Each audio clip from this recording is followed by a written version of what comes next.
कपड़े धोने वाली बहू। शादी के पहले से ही विभा को कपड़े धोने का बड़ा शौक था। कभी नल के नीचे तो कभी तालाब के पास। अरे मेरी नीली वाली लुंगी नहीं दिख रही है।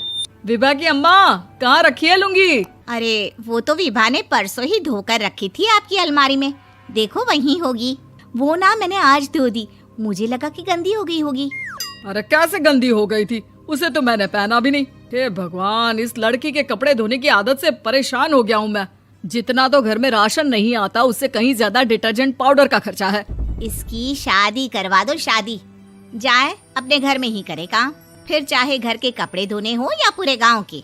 हाँ ठीक बोल रही हो, देखता हूँ मैं कोई लड़का। वो दिन भी आ जाता है जब विभा को देखने लड़के वाले आ जाते हैं। लड़की मुझे अच्छी लगी। होने वाली सास कहती है, बेटी अगर कुछ पूछना है तो पूछ लो। वैसे तो हमारी लड़की बहुत ही शर्मीली है, जो बोल दो वो मान लेती है, इसे क्या पूछना होगा। अरे कैसी बात कर रही हो माँ, मुझे इन लोगों के घर रहना है, सवाल तो कई है। हाँ हाँ बेटा, पूछ लो ना, क्या पूछना है। आप लोगों के घर कपड़े कौन धोता है? सास का मुंह बन जाता है। देखो, अगर तुम ये कहना चाहती हो कि तुम्हें कपड़े धोने नहीं आते तो सुन लो, कपड़े मैं ही धोती हूँ, लेकिन तुम्हारे आ जाने के बाद मैं रुमाल तक नहीं धोऊंगी। अरे चुप रहना भाग्यवान, बहू बेचारी घर आई नहीं, उसे डराना शुरू कर दिया। वो क्या है ना बिटिया, अभी तक तो ये कल्लू की माँ ही धोती थी, लेकिन अब तुम्हारे पापा तो दहेज में वॉशिंग मशीन देंगे ही। तभी विभा की माँ बोल पड़ती है, सवाल भी पूछा तो क्या। वैसे भाई साहब, मशीन की तो फिर भी कपड़े धोने की कैपेसिटी होती है। मतलब जो बिटिया दे रहे हैं ना विभा, इसे कपड़े धोने का बहुत शौक है। ये आप लोगों के क्या, आस पड़ोस गांव मोहल्ले सबके कपड़े धो दे और उफ तक ना करे। बाहर देखा नहीं आपने कितने कपड़े सूख रहे हैं? सब हमारी बिटिया ने ही तो धोए हैं। बस भी करो ना माँ, शर्म आ रही इतनी तारीफ सुनकर। और तो और एक दाग निकाल कर दिखाओ तो मान जाऊं। हाँ अच्छा, माफ करना बेटा, मैंने गलत समझा। हमें तो रिश्ता बहुत पसंद है। और ऐसे जुड़ जाता है रिश्ता कपड़े धोने का शौक रखने वाली विभा का। उसकी शादी हो जाती है कोयला फैक्ट्री में काम करने वाले कल्लू के साथ। शादी के बाद अचानक विभा चिल्लाती हुई सास के पास आती है। सासू माँ, अरे सासू माँ कहाँ है आप? ये तो धोखा है, धोखा दिया आप लोगों ने मुझे। इसे ससुर के चक्कर के बारे में पता चल गया। अरे तो उसमें तुझे क्यों धोखा मिला है? अरे नल में पानी नहीं आता, कपड़े कैसे कब धुलेंगे? अच्छा, तू पानी नहीं आ रहा उसकी बात कर रही है। तो आपने क्या सोचा? कुछ नहीं। अच्छा, तेरी माँ ने कहा था कि कपड़े धोने का शौक है तुझे, याद आया मुझे। शौक बोलकर कपड़े धोने वाले मेरे जुनून को कम ना आके सासू माँ, कपड़ा धोना मेरा गुरूर है। तभी पति भी वहाँ आ जाता है। अभी मैंने इसे सनी देओल की फिल्म दिखाई है, उसी के डायलॉग मार रही है माँ। अच्छा सुन, साफ बता रही हूँ, पानी सुबह 4 से 6 और शाम को 10 से 12 आता है, समझी?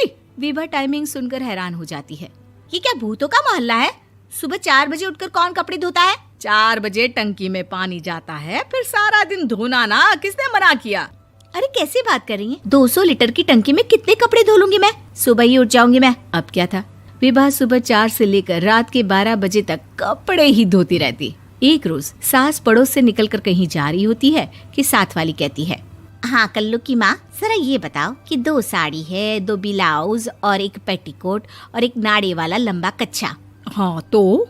अरे तो क्या, कितना लोगी धुलाई ये बताओ। धोबन दिख रहे हैं हम क्या? हमारे पति सरकारी नौकरी से अभी रिटायर हुए हैं और बेटा सुपरवाइजर है कोयला फैक्ट्री में। धोबन समझ रखा है हमें।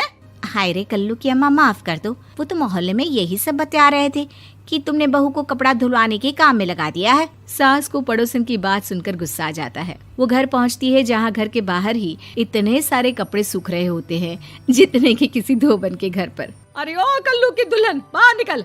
माँ जी यहीं आ जाओ, बाथरूम में चादर धो रहे हैं हम। अरे अभी हम धोते हैं, तुमको बाहर निकलो। ये आस पड़ोस वाले बोल रहे हैं कि हम बहू से कपड़े धुलवा कर उसे कपड़ा धोने वाली बना दिए हैं।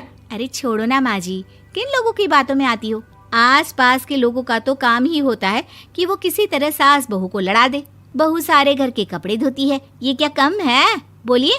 सास को भी लग जाता है कि वो बहू का ये सनकीपन नहीं छुड़वा सकती, इससे अच्छा है कि खुद ही चुप हो जाए। एक रोज सास और बहू मंदिर जाते हैं, जहाँ सास की साड़ी वहाँ खड़ी भीख मांगने वाली से मिलती है। माँ जी क्या बात है, आपकी साड़ी उस भिखारन से कितनी मिल रही है ना? हाँ हाँ देखो तो, दोनों की साड़ी मिल रही है। क्या बात है कल्लू की अम्मा, तुम खुद को तो अफसर की बीवी बताती हो और ऐसी सिंपल सी प्लेन साड़ी पहनकर घूमती हो। सिंपल और प्लेन नहीं है ये साड़ी। तो क्या सोने के धागे से फूल बने हैं? कुछ भी सासू माँ, कुछ भी। हाँ बने थे इस साड़ी में सोने के धागे से फूल। मेरे पति लेकर आए थे मद्रास से स्पेशली मेरे लिए 10,000 की। ताहे भाई साहब इस भिखारन के लिए भी सेम टू सेम साड़ी लेकर आए होंगे 10,000 की। सास उस वक्त तो कुछ नहीं कहती, लेकिन बहू के साथ घर आती है और अलमारी से एल्बम निकाल कर लाती है। ये साड़ी देख रही है, ये वही साड़ी है जिसे मैंने अभी पहना था। इस साड़ी में ये जो चमकदार फूल दिख रहे हैं ना, ये सोने के धागों से काढ़े गए हैं।